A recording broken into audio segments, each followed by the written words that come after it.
News room కి తిరిగి స్వాగతం. మాల్యాద్రి గారు, very good evening. So Andhra Pradesh వేదికగా అమరావతి వేదికగా జరగాల్సిన రాజకీయం ఢిల్లీ హైదరాబాద్ వేదికగా జరుగుతోందని ఆరోపిస్తున్నారు. సో కానీ ఒక పక్క జగన్మోహన్ రెడ్డి చెప్తున్నారు మీరేదో తప్పు చేసి దొరికిపోయి ఇది రెండు రాష్ట్రాల మధ్య అంశంగా చిత్రీకరించే ప్రయత్నం చేస్తున్నారని చెప్తున్నారు.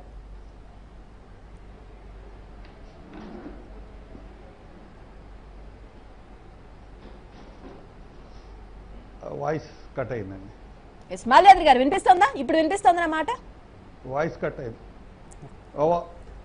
ఇప్పుడు వినపడుతుంది. Yes right. అమరావతి వేదికగా జరగాల్సిన రాజకీయం అమరావతి వేదికగా జరగాల్సిన రాజకీయం ఢిల్లీ హైదరాబాద్ వేదికగా జరుగుతుందని టీడీపీ నాయకులు పదే పదే ఆరోపిస్తున్నారు. ఏంటి అసలు ఏం జరుగుతుంది? దాన్ని చూసే మోడీ గారు, కేసీఆర్ గారు, జగన్మోహన్ రెడ్డి గారు, చంద్రబాబు నాయుడు గారి యొక్క అభివృద్ధి సంక్షేమాన్ని చూసి, ఆయన నాయకత్వ సామర్థ్యాన్ని చూసి ఎంత భయపడుతున్నారనే దానికి అదే ఒక ఇండికేషన్, అది ఒక రుజువు. ఈరోజు వాళ్ళకి సంబంధం లేని దాన్ని, వాళ్ళ పరిధిలో లేని దాన్ని ఈరోజు ఆంధ్ర రాష్ట్రం పైన ఒక దాడి చేశారు, చట్ట వ్యతిరేకంగా దాడి చేశారు. ఈరోజు ఒక అతి ఎక్కడ కూడా చట్ట వ్యతిరేకమైన రుజువు చేయలేకపోయారు వీళ్ళు. అసలు వాళ్ళకి సంబంధం లేదు. దాని మీద ఒక సిట్ అంట, 9 మంది ఐఐపిఎస్ ఆఫీసర్ల సిట్. ఇదంతా హాస్యాస్పదంగా ఉంది. ఇదంతా ఓవర్ యాక్షన్ కాదా? ఎవరో టెర్రరిస్టుల మీద లేదన్నా దేశానికి ప్రమాదకరమైన చోట సిట్లు గిట్లు వేస్తారు. దీని మీద వాళ్ళకి సంబంధం లేని విషయం మీద మా మీద దాడి చేసి వాళ్ళ చట్ట వ్యతిరేకమైన పనులు చేస్తూ సిట్లు చేసి చేయటం అంటే వాళ్ళ నేరాన్ని కప్పెట్టుకోవటానికి, ప్రజలకు ఏదో జరిగిపోతుంది అందువలన ఏదో సిట్ వేశారంట అని భ్రమలు సృష్టించటానికి ఒక కృత్రిమంగా, ఒక కల్పితంగా చేసే నాటకం అని మామూలుగా ఆలోచించే ఎవరికైనా తెలియట్లేదా? వాళ్ళ నేరాన్ని కప్పెట్టుకోవడానికి ఇది ఓవర్ యాక్షన్ కాదా? ఎక్కడికో పారిపోయినారు, ఎక్కడికో లుక్అవుట్ నోటీసులు ఇచ్చాము. టెర్రరిస్టులా లుక్అవుట్? ఏ చట్ట వ్యతిరేకమైంది వాళ్ళు చేస్తూ, వాళ్ళు టీడీపీ యొక్క డేటాని వాళ్ళు దొంగతనం చేసి వాళ్ళ దొంగతనాన్ని కప్పెట్టుకోవటానికి బాధితులని దొంగలుగా చిత్రీకరించే ఒక నాటకం, ఒక కక్ష సాధింపు, ఒక దుర్మార్గం. అభివృద్ధి సంక్షేమ కార్యక్రమాల్లో చంద్రబాబు నాయుడు గారితో పోటీ పడలేక వాళ్ళ మోడీ నియంతృత్వానికి వ్యతిరేకంగా పోరాడే చంద్రబాబు నాయుడిని బలహీనపరచడానికి ఈ అవినీతి పరుల గ్యాంగ్ మొత్తం ఒకటై ఈరోజు చట్టాన్ని వాళ్ళ చేతిలోకి తీసుకొని పొరుగు రాష్ట్రంపై దాడులు చేస్తున్నారు. ఆంధ్ర రాష్ట్ర ప్రజలు ఫిట్టింగ్ గా దాన్ని తిప్పికొడతారు. Right, okay. శుభప్రత్ పటేల్ గారు, సో ప్రధానమైన అంశం తెలంగాణలో ఎన్నికలు జరిగే ముందు పెద్ద ఎత్తున ప్రతిపక్షాల నుంచి కావచ్చు, ఇండివిజువల్ పర్సన్స్ నుంచి కావచ్చు, ఓట్లు గల్లంతైని, అది 1 లక్ష 2 లక్షలు కాదు, పెద్ద నెంబర్లో ఓట్లు గల్లంతైని అన్న పట్టించుకొని రాష్ట్ర ప్రభుత్వం, అప్పుడు ఈసీ కావచ్చు అందరూ కలిపి పట్టించుకోకుండా ఎలక్షన్లు జరిగిపోయాయి. కానీ ఆంధ్రప్రదేశ్ కు సంబంధించిన అంశంలో ఒక ఓటు గల్లంతైన ఒక ఇండివిజువల్ వచ్చిన సందర్భంలో ఏకంగా సిట్ వేసి కూడా ముందుకెళ్తున్నారు.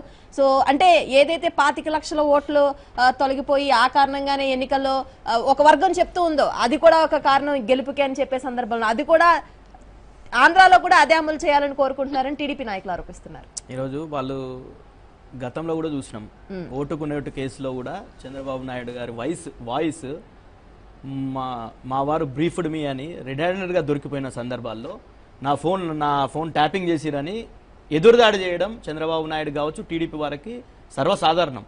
తప్పులు చేయడం, దొరికిపోవడం, మళ్ళా బుకాయించడం. ఈ దీంట్లో కూడా ఈరోజు ఒక లోకేశ్వర్ రెడ్డి అనే ఒక వ్యక్తి ఆంధ్రప్రదేశ్ సంబంధించినటువంటి ప్రజల వ్యక్తిగత డేటాని మొత్తం కూడా ఐటీ గ్రిడ్ అనే సంస్థకి ఇచ్చిండ్రు అని చెప్పేసి కంప్లైంట్ చేసిండ్రు. మీకేం సంబంధం అంటున్నాం. ఈరోజు ఈ ప్రాంతంలో నివాసించే వ్యక్తి ఐటీ గ్రిడ్ అనే సంస్థ ఇక్కడ కేంద్ర కార్యాలయం పెట్టి ఇక్కడనే డేటా ఫీడ్ చేస్తుండ్రు, ఇక్కడనే మొత్తం కూడా వాళ్ళ సర్వర్స్ అన్ని కూడా ఇక్కడనే ఉన్నాయి. కాబట్టి తెలంగాణ పోలీస్ వాళ్ళు ఇన్వాల్వ్ అయ్యారు. ఇలా 2 కోణాలు. ఒకటేమో వ్యక్తిగత డేటా, ఆంధ్ర ప్రజలకు సంబంధించినటువంటి వ్యక్తిగత డేటాని ప్రభుత్వం ఇవ్వకూడనటువంటి డేటాని ఒక ప్రైవేట్ సంస్థకు ఇవ్వడం జరిగింది, అదొకటి.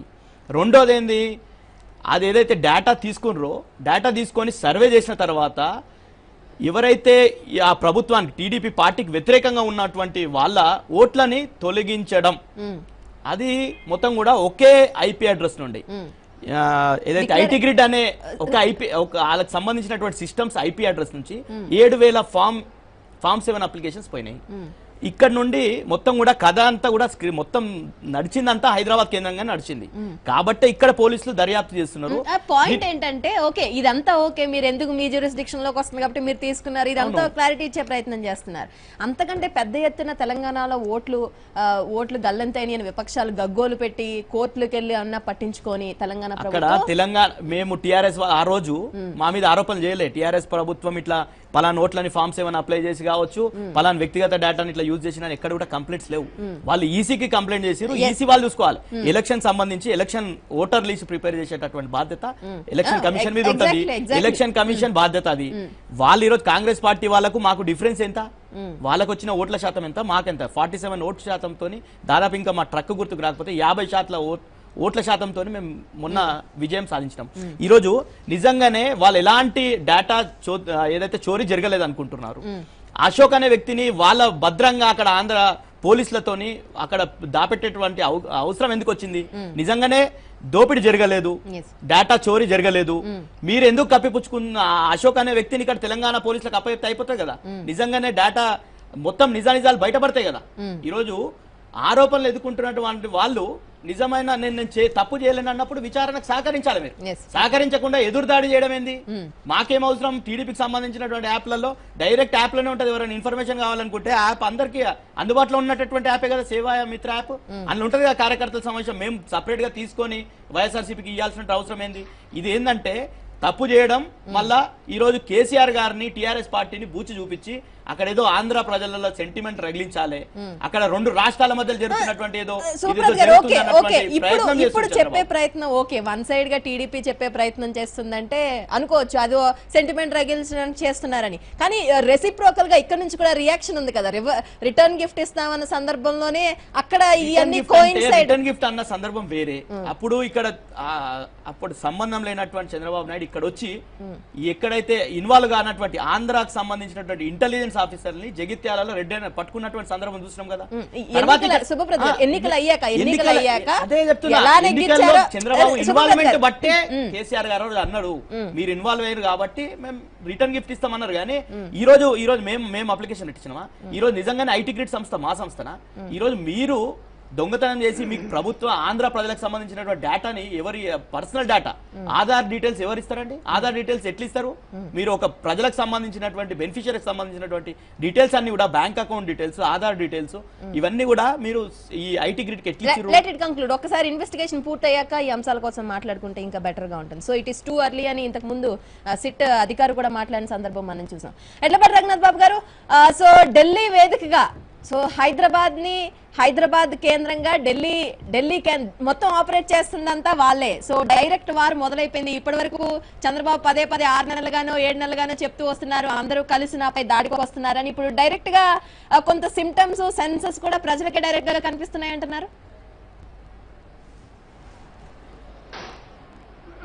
రఘు గారు, ఇవాళ ఢిల్లీకి దీనికి మోకాలకి బోడిగుండుకి ఎవరో లింక్ ఎవరు ప్రయత్నాలు చేస్తున్నారు? ఏంటి సంబంధం? చెప్పేదేనా ఉండండి, నేను ఈ విషయం గురించి నన్ను చెప్పనేంటి. ఇప్పుడు ఓటుకు నోటు అది కోర్టులో తేలకపోయినప్పటికి కూడా అది ప్రజల్లో అది నిజం అనే నమ్మకం ఉంది సామాన్య ప్రజల్లో. ఓటుకు నోటు వచ్చిన తర్వాత ఆ కట్టుబట్టలతో హైదరాబాద్ నుంచి వచ్చేయటం జరిగింది. మరి ఇల్లు లేకపోతే బస్సులోనే పడుకుని కూడా అదే పరిపాలన చేయడం జరిగింది. అది చెప్పుకోవడం కూడా జరిగింది గొప్పగా, నేను ఇట్లా చేశాము. సరే అది పక్కన పెడదాం. ఆ రోజున ఓటుకు నోటు వచ్చినప్పుడు నీకు పోలీసు ఉంటే నాకు పోలీసు ఉంది, నీకు ఏసీబీ ఉంటే నాకు ఏసీబీ ఉంది, నువ్వు ఒక కేసు పెడితే నేను 4 కేసులు పెడతా అన్నమాట వాస్తవం కాదా? మరి అది నిజమైతే దొంగ కేసులు పెడతావా, లేకపోతే ఉన్న కేసులు సప్రెస్ చేస్తావా?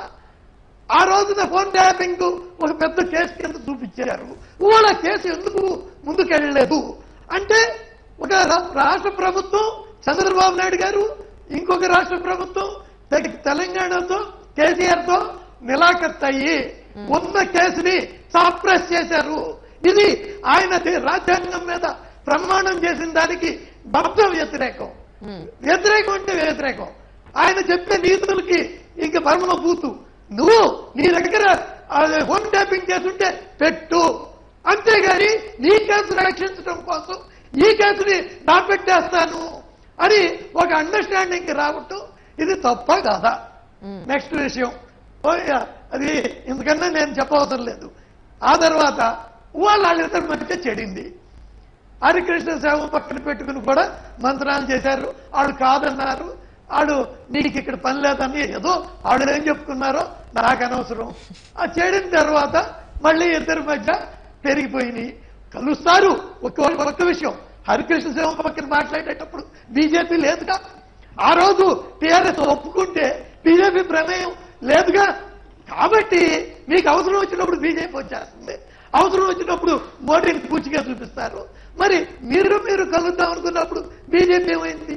వాళ్ళు మీకు తేడాలు వచ్చినాయి కాబట్టి మీరు కాంగ్రెస్ తో కలిసింది కేసీఆర్కి నచ్చలేదు కాబట్టి ఆయన మళ్ళీ ఏయో పెడితే ఆటిల్లో రైతే రంగా మళ్ళీ నెక్స్ట్ రౌండ్ లో చెప్తాను.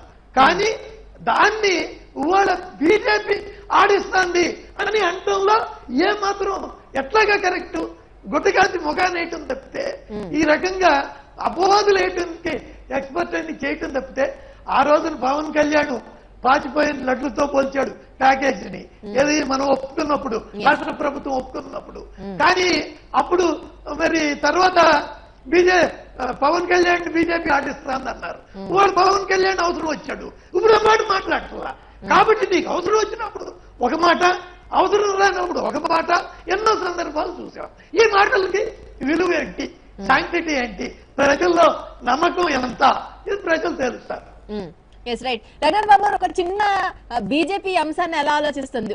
చంద్రబాబు నాయుడు ఈ రోజు మాట్లాడితే సామంత రాజ్యంగా ఉండాలని ఆంధ్రప్రదేశ్ తెలంగాణకి ఇటువంటి ప్రయత్నాలు చేస్తున్నారు, అవసరమైతే కప్పం కూడా కట్టమని అడుగుతారు అని చెప్తూ ఉన్నారు. సో దీనికి ఎగ్జాంపుల్స్ గా ఇప్పుడు రాష్ట్రంలో జరుగుతున్న ఈ డేటా కేసుకు సంబంధించిన అంశాలను ప్రస్తావిస్తున్నారు. సో వాళ్ళ మధ్య రిలేషన్ అనేది అక్కడే బయటపడుతుంది, ఈ కారణంగానే ఇదంతా జరుగుతుంది అంటున్నారు. సో మీరు ఎలా చూస్తున్నారు దీన్ని? బీజేపీ ఎలా చూస్తోంది? రూప్ గారు, ఇప్పుడు రూప్ గారు, మాకు ఈ విషయంలో ఎటువంటి సంబంధం లేదు. కేసీఆర్ మాకేం మిత్రుడు కాదు. ఆయన ఫెడరల్ ఫ్రంట్ అని పెట్టి ఆయనే ప్రధానమంత్రో లేదా ఆయన చెప్పిన మనిషి ప్రధానమంత్రో, ఇద్దరు జయం ఒకటే. మోడీని దించడం కేసీఆర్ జయం అదే, చంద్రబాబు ఇదే. కానీ చంద్రబాబు కాంగ్రెస్ తో కలిపి దించాలని ఈయన వాదన కాదు. థర్డ్ ఫ్రంట్, ఫోర్త్ ఫ్రంట్ పెట్టి దాని కాంగ్రెస్ మద్దతు తీసుకుని దించాలనేది ఆయన వాదన. కాబట్టి మా వరకు చూస్తే ఓ ఎర్ర రాయ నల్ల రాయ ఏ రాయి అయినా మాకు ఒకటే. కాబట్టి వాళ్ళిద్దరి మధ్య ఉన్న విషయాల్లో మమ్మల్ని లాగొద్దు. చంద్రబాబు నాయుడు గారు కాంగ్రెస్ తో కలిసి తెలంగాణకి పోటీ చేసినప్పుడు కేసీఆర్ గారు సక్సెస్ఫుల్ గా అక్కడ కొంత తెలంగాణ వాదం రెచ్చగొట్టారు. కాబట్టి దాన్ని అదే స్టైల్లో ఇవాళ చంద్రబాబు నాయుడు గారు కూడా ఏదో ఆంధ్రవాదం అనో లేదా తెలంగాణ మీద వాళ్ళ దాష్టీకాలకు వ్యతిరేకంగా ఇక్కడ ఏదో ఒక ఎమోషన్స్ రెచ్చగొట్టేదానికి ఒక కుటిల ప్రయత్నం చేసుకొని, అది వాళ్ళ ఇష్టం, ప్రజలు ఏం నమ్ముతారు. కానీ మమ్మల్ని ఎందుకు లాగుతారు అని అడుగుతున్నా. మాకేం సంబంధం? మమ్మల్ని ఎందుకు బదనాం చేయాలని మీరు అనుకుంటున్నారు? మాకు దేశంలో 29 రాష్ట్రాలు ఉన్నాయి. 29 రాష్ట్రాల్లో ఆంధ్ర ఒక రాష్ట్రం. ఇదే పనిగా మీకంటే ఒకే రాష్ట్రం, మీకు ఇంకో రాష్ట్రం లేదు. జాతీయ పార్టీ అయినా కానీ తెలంగాణకి ఇంకొక అంటే వివిధ సందర్భాల్లో అనుకోకుండా. ఒక నిమిషం మాల్యాద్రి గారు, నేను మాట్లాడతాను. ఒక నిమిషం, నేను క్లారిఫికేషన్ అంటున్నారు కదా మాల్యాద్రి గారు. ఒక నిమిషం రఘునాథ్ బాబు గారు, ఒక చిన్న క్లారిఫికేషన్. ప్రతిదీ మీరు ఎలా చూస్తున్నారనే ప్రశ్న ఎందుకు అడగాల్సి వస్తుందంటే, మోర్ ఆర్ లెస్ అనుకోకుండానో కోఇన్సిడెన్స్ మీరేం చెప్తారో తెలియదు, కానీ అందరూ ఒకటే ఎజెండా వివిధ సందర్భాల్లో చెప్పింది. ఎట్టి పరిస్థితుల్లో ఆంధ్రప్రదేశ్ లో మరోసారి చంద్రబాబుని సీఎం కానివ్వకూడదు, రిటర్న్ గిఫ్ట్ ఇస్తాను, సీఎం కానివ్వకూడదు, సీఎం అయ్యే అవకాశం లేదు. సో ఈ 3 పార్టీల నుంచి ఒకటే ఆన్సర్ వస్తుంది. కాబట్టి దాని వెనక ఒకళ్ళుండి ముందుకి నడుతున్నారనేది ప్రశ్న ఇప్పుడు టీడీపీ నుంచి. ఇప్పుడు మా ఆంధ్రప్రదేశ్ లో గారు పవన్ కళ్యాణ్ కూడా ఇప్పుడు ఏం సంబంధం అని అడుగుతున్నారు కదా రఘునాథ్ బాబు గారు. అదే కమ్యూనిస్టులు కూడా అదే మాట అంటారు. మరి వాళ్ళిద్దరు కూడా అదే మాట మాట్లాడుతున్నారు. వాళ్ళని ఎందుకు కలపరు మీరు? మా ముగ్గురిని ఎందుకు కలుపుతారు? అందరూ అంటున్నారు. ఆంధ్రప్రదేశ్ లో చంద్రబాబు అవ్వకూడదని. మరి కన్వీనియంట్ గా మమ్మల్ని కలిపి వాళ్ళని ఎందుకు పక్కన పెడుతున్నారు? Yes right okay right Malyadri గారు చిన్న విరామం తీసుకున్న విరామం తర్వాత సమాధానం చెప్తారు చిన్న విరామం తీసుకున్న